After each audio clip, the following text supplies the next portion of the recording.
I'm going to butcher it. The Yangonzai site in central China, the Chaco Canyon, and the Gila Cliffs. He's worked on historic preservation projects in Montezuma Castle, Bandelier National Monument, and the Coronado Historic Site in New Mexico. He has worked in collections management and co-curation at the Maxwell Museum, Blackwater Draw, and the Museum of Indian Arts and Culture in Santa Fe. He is a published author and lecturer in archaeology of the Southwest, and most recently he was executive director of the New Mexico Holocaust Museum. So he has a wide range of experience, but he's coming to us specifically today to talk about the First Americans Museum and the place of Native Americans, First Americans in our culture. And so, Mr. Knacker. Thank you. Thank you. I'm going to try and speak without a microphone because I've spent most of my career singing in 4,000-seat houses without a microphone. So, can you hear me on the back? Yep. Okay, good. All right, First Americans Museum. Thank you, of course, for having me. How many of you, if anybody, has been to the First Americans Museum yet? You can raise your hand. Okay, one. I got here about that. All right, well, after this, you'll all have to come. What I want to do today is talk to you about colonization, because the museum is a product of colonization. All of the Americas are about colonization. Actually, everybody on these two continents we call the Americas are immigrants from someplace else. It's just that some people got here up to 30,000 years ago, and some people only got here 30 years ago. So we're going to try to put that in perspective and give you, and I want to give you an idea of how this all fits together and where we are in terms of colonization and human rights and our concept of human rights in the 21st century. First of all, First Americans Museum. How did we get to be First Americans? Why do we call ourselves First Americans? Let's see, is this working? There we go. Oh, wait, no. Okay, good. Originally, the museum was called the American Indian Cultural Center and Museum.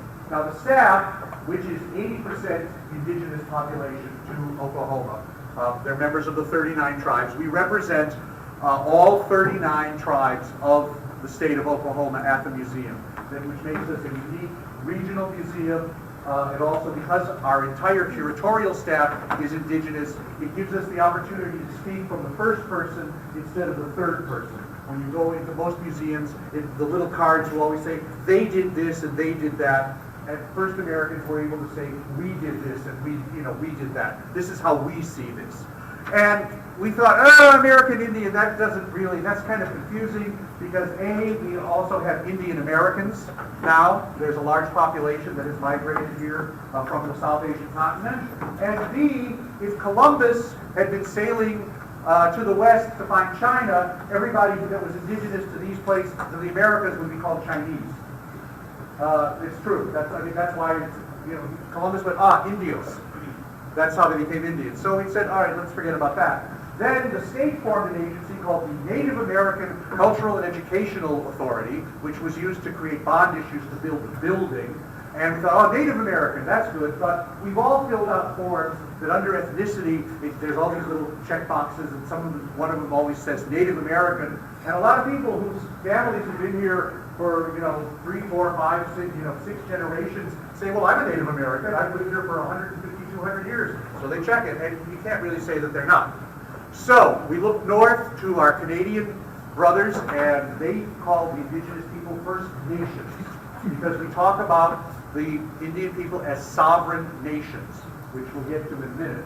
And went, all right, we'll be First Americans. Now, I know some of you are going to say, no, these guys are the First Americans. They are not. They are, in fact, the first citizens of the United States of America. In fact, in the 17th and 18th century, when the colonists, the British, Spanish, or French, referred to an American, they were talking about the native population of the Americas. Otherwise, if they asked you, who are you, where are you from, what is your nationality, you might have said, I'm a Virginian, or I'm a New Yorker, or I'm from the Carolinas. But Americans were the native population. So what we're talking about here is geography on the left, not political borders on the right. One is the Americas, The political borders are of the United States of America. So, colonization. When did colonization actually start? We have to go back into the Middle Ages, back to the 13th and 14th century when the bubonic plague ravaged Europe. And if you think COVID has been bad, during the 13th century, 1/3 of the population of the Eurasian continents died in the first 10 years of the bubonic plague. We ain't even close on COVID yet. So there were a lot of changes in thought process, and one of the changes was, we got to get out of here because Europe is just not working. It was economically unviable. They couldn't feed the people. They had to find new lands. So they started colonization. Under what thought process? All right. In the Middle Ages, before the American Revolution, there was no concept of individual rights as we think of it today in the Americas, in the United States of America. Everybody was born in Europe. They were all Roman Catholic. And as a Roman Catholic, you served a sovereign lord. Your king, your emperor, a duke, whatever. A sovereign lord got their power from God. It was granted to them by the Pope in Rome, and your job, wherever you were born, whoever you were, was to serve God, and you did that by serving your sovereign lord. So, under what concept was this? In the Middle Ages, the church, as you know, if you've taken a history course in the Renaissance, suddenly they're discovering Aristotle and the Greeks again in, like the 11th, 12th, 13th century. Aristotle became very big. Aristotle had a plan that he organized the world under what's called the Scala Naturae, basically the natural ladder. And in this, he developed an evolutionary concept going from stones all the way up to man. And he actually got it all pretty right with, there's fish first, and then you got reptiles and amphibians and birds and mammals and then man. Well, the medieval church, these are two concepts of it from the 12th and 13th century, decided that, well, besides man, there's, of course, angels and God. So they added angels and God to this scale and thought about it. Anybody who thinks that Charles Darwin came up with the theory of evolution is totally wrong. It all starts 2,000 years earlier with Aristotle, this whole idea of a linear line all the way up to mankind. So we have this concept that there's man, and the only thing above man are the angels and then God. So we then get to the age of exploration, and these two laws, the Dum Diversas and the Romanus Pontifex, are actual papal laws that were issued to help explorers deal with peoples they had never seen before. It granted to true Christians the right to enslave Saracens. These were the Muslim infidels who had conquered Jerusalem at this point during the Crusades, and also all pagan savages not of the true faith. Remember, at this point, the Roman Catholic Church was the true faith. Anything else was false, was heresy. It also was based on the story of Noah. And Noah had 3 sons, and this is how Europeans divided the world up. There were the sons of Japheth, the Japhites, which are the Eurasians, and if they were Christians, they were civilized people. If they were Muslims, they were barbarians, but they could be saved by converting them to Christianity. Then there were the Shemites, or Semites, which are the Jews, who are barbarians, because they could also be converted and turned into true Christians. And then the Hamites, the Africans, they had the curse of Ham, and if you want to learn about that, go and read the Bible, the book of Genesis. And these people are savages. They could not be saved. So, what was not accounted for, of course, was once Columbus had hit the North American, the Caribbean and so on, there were all these people that they'd never heard of. So they were not a part of humanity. So there was then a debate for the next 30 plus years, which was finally concluded under Pope Paul III in 1537 with the Sublimus Deus. And this said that the people of the Americas are human. Therefore, they can be saved. And so what did they do to save them? They sent the Inquisition to America. Not necessarily a good thing for people, if you know the history of the Spanish Inquisition. So we have colonizers then, coming in the late 16th century. Juan de Oñate in New Mexico, and of course DeSoto in Florida, and I should have a picture of DeSoto, and I apologize for not having that. And they came here with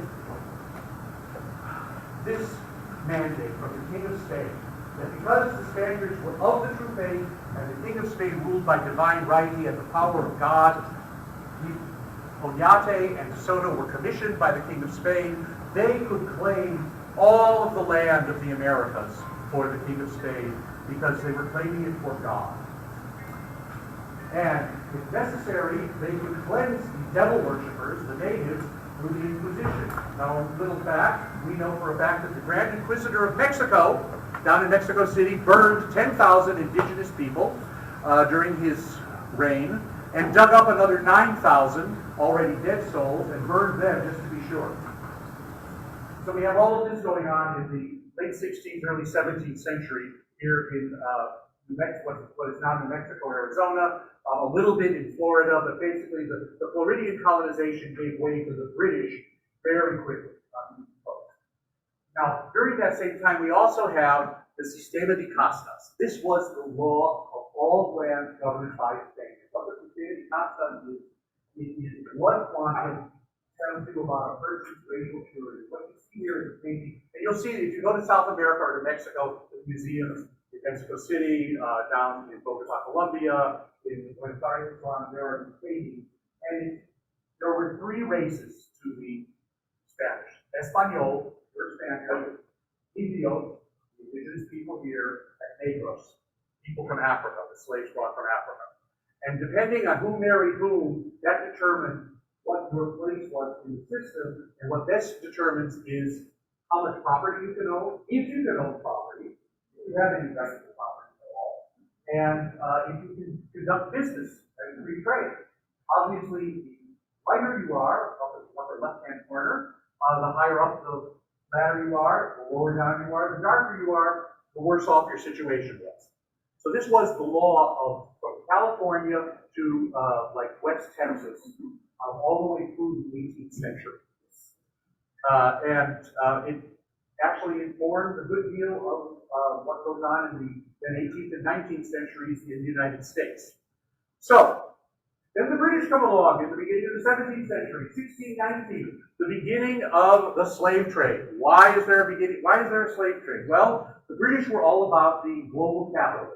If you think global capitalism happened in the 20th century, again, wrong. Global capitalism was what was going on during the 16th, 17th, and 18th century. It was an attempt to make as much money and send it back home to Europe as possible. What the British all saw was, we have all this, there's this great farmland, this is rich, we can really make a profit here, but we need cheap labor. The natives aren't interested in cheap labor. They don't want to work for it. What can we do? We'll go and get slaves from Africa. And they justified this by, again, the story of Noah. The Africans were Hamites, so they were savages. We don't have to worry about that. And then this piece of the translation or interpretation of the King James Bible of Paul's epistle to the Ephesians, in which he is saying, servants must be obedient to them that are their masters according to the flesh. Last line here, this is the really important part. The same shall he receive of the Lord, whether he be bond or free. So it's saying that this is what was used in their minds to justify the slave trade. Now, simultaneous to this, in the 17th century, you also have the French who are coming in, and the French were a little more intellectual than either the Spanish or the British, and they brought with them a whole group of Jesuits to Canada, what is not Canada, and they were very, very caught up in what was called the Age of Reason. In a philosophy class, you probably read Descartes. The Age of Reason is, cogito ergo sum. I think, therefore I am. This was a new concept. The idea that an individual actually had a thought that was his own, her own, that you could be your own person. To Europeans, they were still in the 17th century. When you were born, you served your sovereign lord, and you knelt in fealty to your king, to your emperor, whoever it was. Reason was, this was a new concept. So the Jesuits were busy talking to all of the Native Americans, to their leadership. This particular man, this drawing, is of a man named Candiaro. He was a Wendat up in Canada, the Ottawa area. Their descendants are the Wyandotte, some of whom live here in Oklahoma today. And they got into these massive debates and conversations, which are cataloged in the Jesuit Relations, which is like an encyclopedia of conversations, and in the writings in French of the Baron de Mohunta. And Candiaron raised, 4 issues that were very, very important to the native populations here, and they didn't understand Europeans at all why this wasn't important to them. Number 1, individual rights. It's like if I don't want to pay any attention to, the leadership, I'll just walk away. I don't have to bend fealty to anybody. Number 2, women's rights. Lots of the indigenous societies were matriarchal. They had councils of women that were as important, or in some cases, more important than the councils of men. It wasn't just a bunch of old guys sitting around a fire and going, "Oh, this is the word of, this is our law." There were councils of women as well. The idea of a revealed religion, they went, "Wait a minute, you think that your God wrote a book and that this is true? Why? Explain that to us." And I could teach an entire semester on all of the arguments that came against that, and property rights. Most of the native societies were in some way or another kind of what we would call socialistic. You had individual property that you worked, you had your farmland, or where you lived, but it all belonged to the group as a whole. So that when you died, if you didn't have somebody to pass it on to, it went to somebody else. In some cases, it's like if you didn't need it, if your family didn't need land to work, it was given to some of the council, the tribal council, whatever you want to call them, would pass it on to somebody else. So this indigenous critique became very much a part of the conversation in the French coffee houses of the 17th century. And people it was a very big part of the Age of Reason conversations building up into the Age of Enlightenment. And particularly this was true in France, and then it, of course, traveled across to England. Well, in England, they didn't think so much of this. They weren't intrigued by it. They had thought it had to be answered. So we get to the Age of Enlightenment in the 18th century, and you get these two fellows, Thomas Hobbes in England, and then Jean-Jacques Rousseau. Now, Hobbes decided, again, let's go back to this evolutionary thing that Aristotle had come up with. And he proposed that all human beings started out life in this state of savagery. That we were all, the idea of the Americas was populated by naked savages making war on each other and scalping each other all the time, and living in these horrible little camps and that moved around, and they were all foraging and living this terribly poor, impoverished life. Totally not true. That was not what most Native Americans lived like. They had villages, some cities. Actually, they lived in, they had, communal, there was the Haudenosaunee Confederacy, they had political organizations, they had economy, there were enormous trade routes all across the Americas that brought, copper from Minnesota all the way down to Florida, and obsidian from New Mexico all the way up into the Adirondacks. So, not that, but Hobbes had his followers. And Hobbes, you get into political discussions, and Hobbes and Locke kind of go together. And then Rousseau came along and went, no, that's not true. What we all were originally was naive. We were pure innocence. And we start all in a state of innocence. And you might have heard of Rousseau as proposing the idea of the noble savage. He didn't. That was actually a later French philosopher. Rousseau proposed the idea of the naive savage, that we all start in a state of naivete. Long discussion could be had here about that, and I'll leave that to you and to your future readings. Let us leave it at the idea that neither of these gentlemen were right in their answer, but it did inform a lot of the philosophy and the scholarship of the founding fathers, and how they started to see America, whether we were part of the noble savage idea or the naive savage idea. So, we form the United States of America. We have the American Revolution. And what do we need? We need land. We need land for colonists to farm. So we get to the Indian Removal Act under Andrew Jackson, which actually starts before this. In 1825, on January 27th of 1825, the United States Congress passed a bill creating, I'm not kidding, Indian land, like, Kitty land or something, Indian land.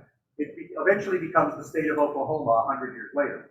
But that's what they call it. And that sets up 5 years later for the Indian Removal Act, which is what allowed Andrew Jackson to round up the Chickasaw, Choctaw, Cherokee, Creek, and Seminole and move them out of the South, what is our modern South, the south of the Confederacy, and move them over across the Mississippi River into the state of Oklahoma. Now, the Indian Wars start. We have the 19th century where the United States government is basically taking all of this thought process of the 17th and 18th century and is going to deal with the sovereign nations. And it's actually the United States government that declared all of these Indian nations as sovereign. What is sovereign? Not sovereign in terms of you have to serve your king like the Europeans. Sovereign means, under our Constitution, that you have the right of self-government. And that right is just granted to you by the Constitution. The sovereignty of each state in the Union is granted to you by the federal government. So the Indian nations were sovereign nations, and there are 368 treaties with native tribal nations. There are 564 tribes, all of these treaties. No surprise, most of them were broken. The United States has a history of breaking treaties, all the way back into the 19th century. We like to sign pieces of paper and then go, not so important. And we get rid of them. And this informs everything that happens from the first removal in 1830, and that's what's called the Trail of Tears. I'm sure most of you, if you're from Oklahoma, have heard about this. The Trail of Tears. During Lincoln's era, they moved the Navajo from Canyon de Chelly to the Musqueam Apache. That's the long walk. Then we get into Ulysses S. Grant, the full-on Indian wars. And Grant, rather than just saying, I'm removing you to take your land, Grant says, we are at war with the sovereign nations. So he sends Phil Sheridan and Bill Sherman from the Civil War, the famous generals, out to the West and says, you guys are the best generals I've got. Get rid of these people. We're at war with them. So we go to war with the Western tribes, all of the Plains and Great Basin and so on. And this is the period that is most often romanticized in Hollywood Westerns. That's the Cowboys and Indians period. So we have to justify this. People are writing about it. Newspapers are writing about it. How do we justify making war on these sovereign nations? An idea called cultural evolution. Again, somebody who thinks that Darwin came up with this, no, it was not Darwin.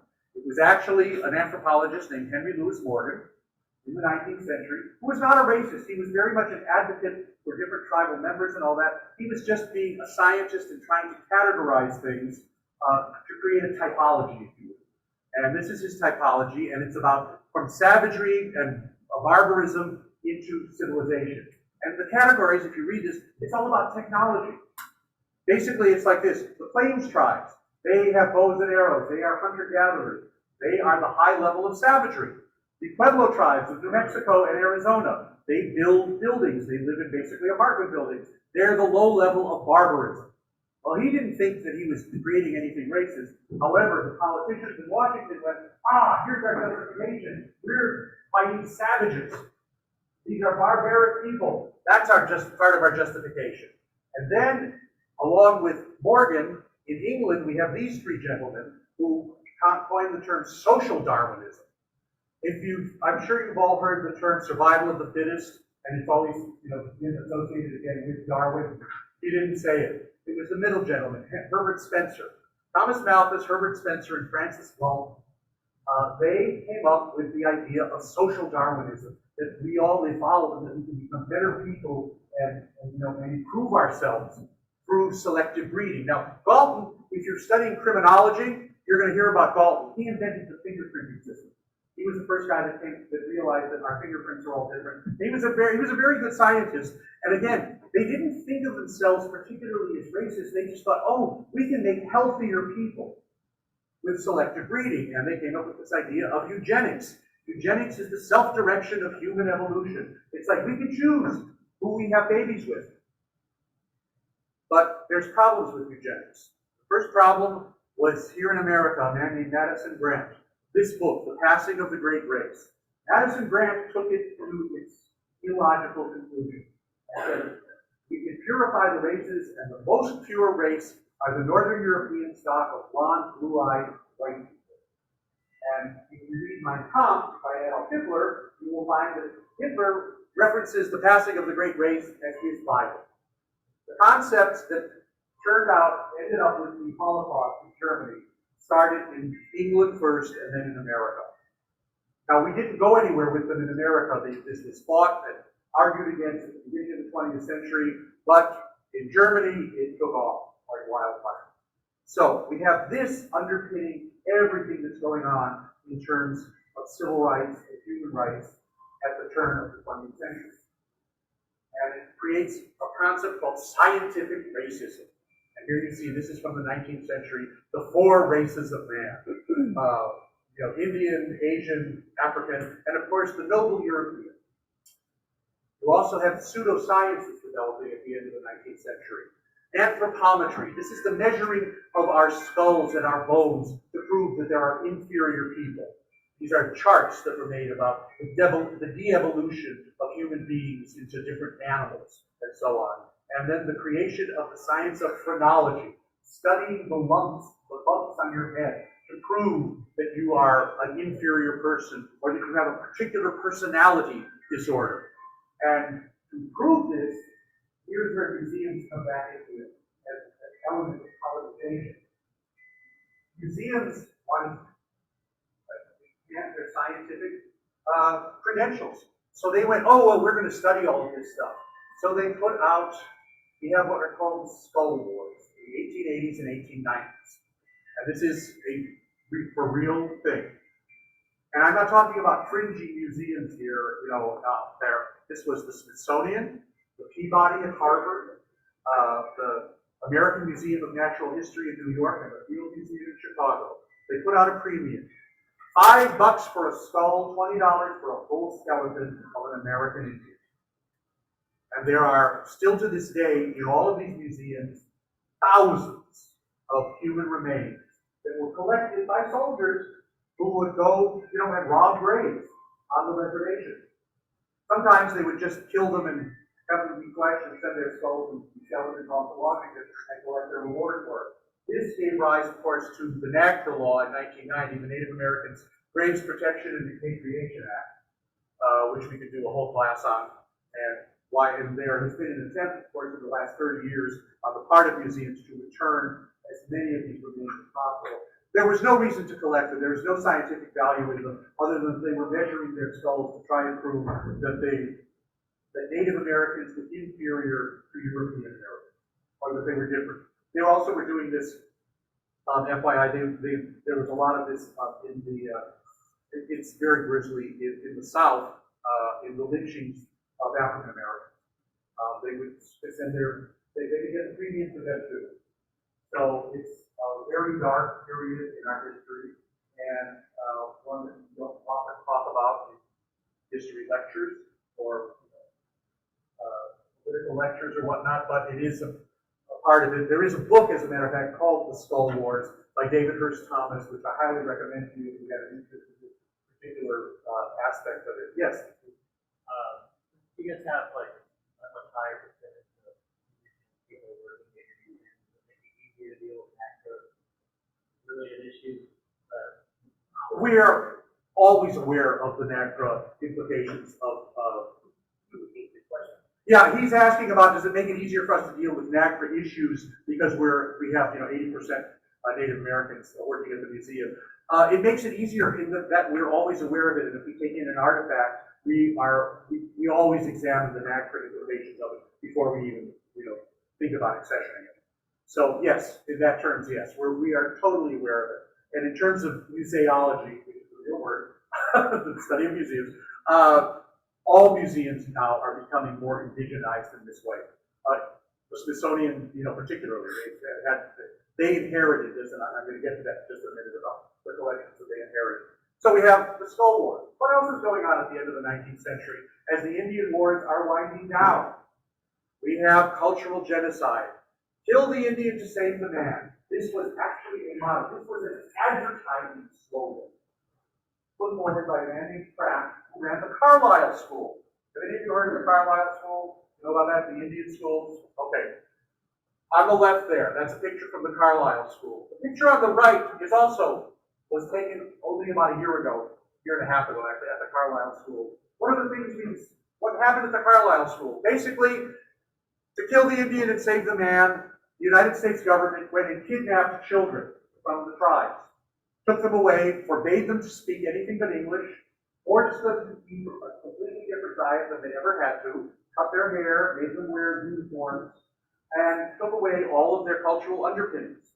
Many of them died.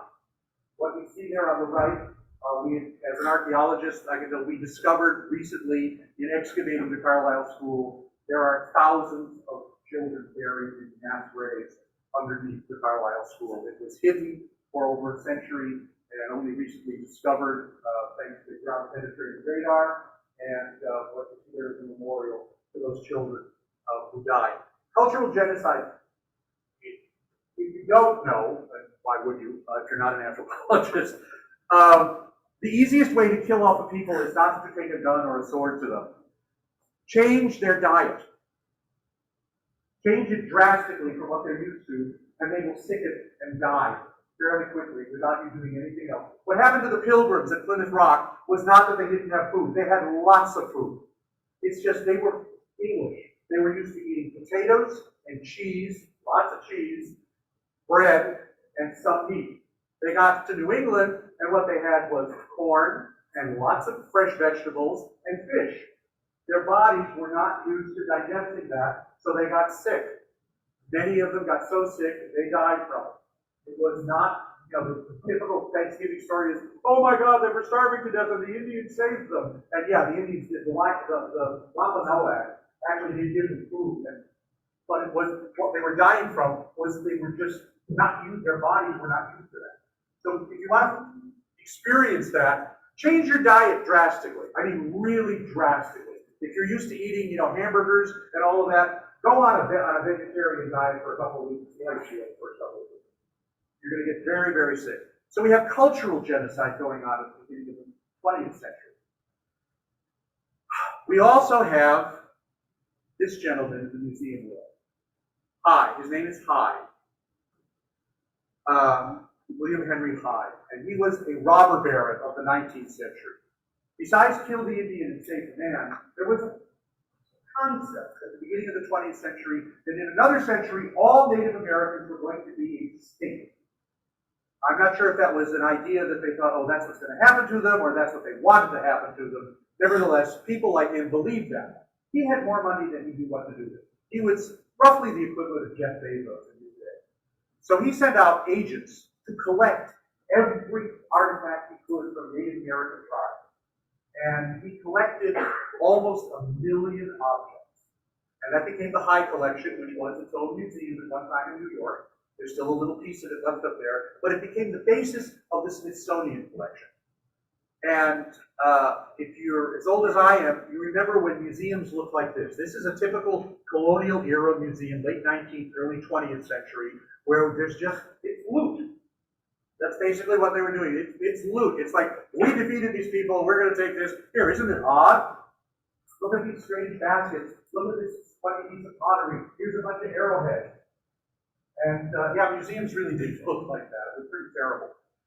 Also, in this period, we had what were called human zoos. What you're looking at on the left side are Cheyenne Arapaho, and on the right side, Kiowa. These were exhibits sent to the 1904 St. Louis World's Fair by the Territory of Oklahoma.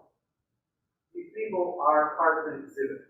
Now, also at this World's Fair, there would have been exhibits from Indonesia and Africa and South Asia, but we thought it was perfectly all right at 100 plus years ago to exhibit people as part of the loot of the Colonial Museum. So what do we do with the museum today? We're 100 and some odd years later.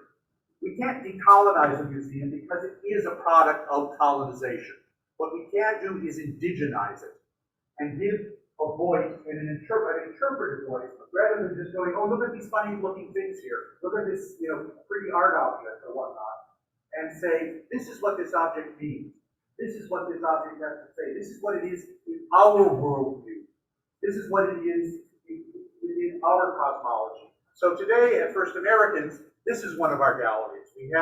This is specifically about modern Oklahoma, and you see behind you, it's displayed all Native American achievements. These are artists, politicians, statesmen, writers, and so on, that have all grown up here in Oklahoma. What you see in the case in the middle are regalia from a modern powwow. I don't know if you know this or not, but the powwow was invented in Oklahoma because in the 1880s, you had all these tribes come here who all spoke different languages, could not understand one another, and they needed to communicate because they were stuck here. So they got together and they danced and sang. And that's how the powwow came into being. Now it's, it's all over the Americas. It's become a great tradition, but it's an Oklahoma invention. An early story from the museum, the first week we were open in the museum, our senior curator overheard a woman saying, I had no idea that there were 39 languages. I thought they all just spoke Indian. So, an interesting bit of commentary on where we are in museums. So, the First Americans Museum, what we're doing is indigenizing the conversation about that. Our exhibit, Dominico exhibit, are objects from the Smithsonian, from Hyde's collection, that were collected here in Oklahoma between 1909 and 1914. They've never been exhibited before. If you know the movie Raiders of the Lost Ark, at the very end of it, when they put the Ark away in this huge warehouse, and they pan back on it, and it goes on and on and on. It really exists. There's actually 5 of them. They're in Maryland, and they are where all the Smithsonian collections are housed, and it really does look like that. Although that, CGI effect in that particular movie. But you go in there and you will see acres of boxes full of things. Obviously, if you collected 1 million objects of anything, you're never going to be able to do all of it in anybody's lifetime. So that's what I wanted to tell you about colonization, and give you a context for it, and to give you a context for where a museum sits in all of this today. And I will be happy to answer questions from you. A quick thing, the 1680. Yes. Oh, I'm sorry, I passed over this. Yes, in the First American Revolution, 1680 in New Mexico, the Pueblo and Apache tribe joined together one day. It was all very well planned. That would be another whole day's lecture I could do for you. And they threw the Spanish out for 12 years. The Spanish went back down to Mexico. Now, of course, 12 years later, they got bigger and better guns and more people, and they came back and took Santa Fe again. But the Puebloans, for 12 years, were free of any kind of colonization. And to this day, actually, they only went back up the Rio Grande. The western Pueblos, the Hopi, Zuni, Laguna, and Acoma, were never recolonized. Their churches were never rededicated or anything. They just went, too much trouble, too far out, we'll stay on the Rio Grande Valley. So that was the first American Revolution. Yes, I see a question way